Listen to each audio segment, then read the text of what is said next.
Mr. President, after the 2010 earthquake, you promised the Haitian people that they would not be forgotten or forsaken. One critical way to fulfill this promise is by traveling to Haiti this year. Haiti at one point in history was a beacon of hope.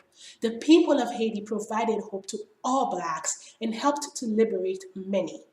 Your presence in the country, in my opinion, will provide to our young people something that no measure of foreign aid can accomplish. It would start restoring dignity, confidence, and hope.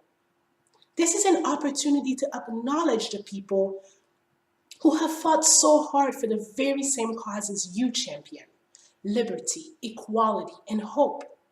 Going to Haiti may not be the political thing to do, but it's certainly the right thing to do.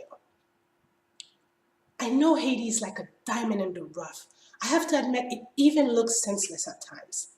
But I believe President Obama should go and pay his respects to the people of Haiti who are still paying the price for having had the audacity to want to be free.